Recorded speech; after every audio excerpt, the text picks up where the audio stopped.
प्रदेश के अंदर होता था 2017 के पहले, यही उत्तर प्रदेश है जहां पर हर जिले में समाजवादी पार्टी और कांग्रेस के नेतृत्व में पलने वाले माफियाओं की समानांतर सरकारें चलती थी।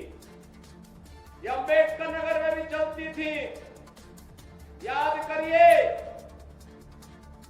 हिंदू जागरण मंच के अध्यक्ष, टाडा जनपद के ही निवासी, हमारे एक प्रमुख कार्यकर्ता की हत्या यहां होती है और कोई सुनवाई नहीं होती, कोई सुनवाई नहीं हो रही थी। तब भी मुझे आंदोलन करने के लिए अम्बेडकर नगर जनपद में आना पड़ा था।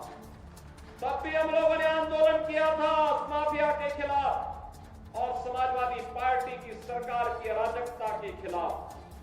कौन ऐसा जिला था, चाहे वह अम्बेडकर नगर जिला रहा हो, अयोध्या रहा हो, मऊ, आजमगढ़, गाजीपुर, प्रयागराज, प्रतापगढ़, सुल्तानपुर, कोई जिला ऐसा नहीं था जहां पर कोई न कोई बड़ा माफिया समानांतर सरकार चला करके आम जनता की आवाज को दबाता था, गरीबों की आवाज को दबाता था, पिछड़ों की आवाज को दबाता था और दलित वंचित योजनाओं से भी वंचित रहते थे और सरकारें अपनी मौज मस्ती करती थी। उनको इससे कोई मतलब नहीं था, उनकी सरकार रहनी चाहिए, बाकी जाए भाड़ में, यही करते थे वे लोग।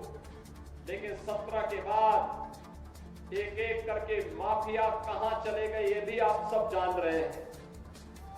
माफियाओं की छुट्टी हो गई, माफिया मुक्त उत्तर प्रदेश हो गया।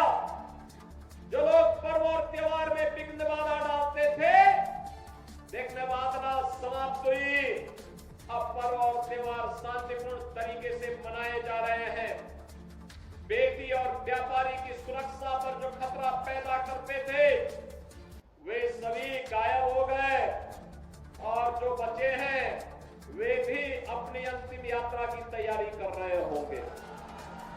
बहनों और भाइयों, मैं तो केवल आपसे कहने के लिए आया हूं, मैं केवल आपसे कहने के लिए आया हूं कि रात जलती हुई बेटी के साथ किस प्रकार का व्यवहार होता था और किस प्रकार के वक्तव्य आते थे उस समय के मंत्रियों के, किस प्रकार के बेशर्मी पूर्ण वक्तव्य देते थे समाजवादी पार्टी के नेता।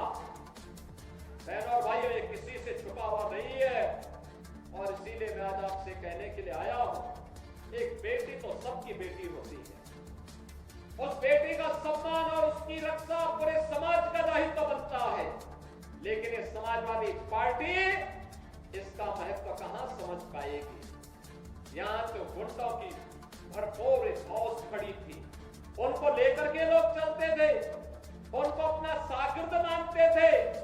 जो जितना बड़ा गुंडा और माफिया होता था, समाजवादी पार्टी में उतना बड़ा ओहदा उसको दे दिया जाता था और समाजवादी पार्टी के लोग इसी में गौरव से पूछते थे कि देखिए ये गुंडा हमारा इस जिले को संभालेगा। उनको नहीं पता था कि जनता लड़ाई लेगी, ये गुंडे और माफिया एक एक करके यमलोक की यात्रा के लिए प्रस्थान कर जाएंगे और जनता जनार्दन के साथ अन्याय का हिसाब चुकता होगा।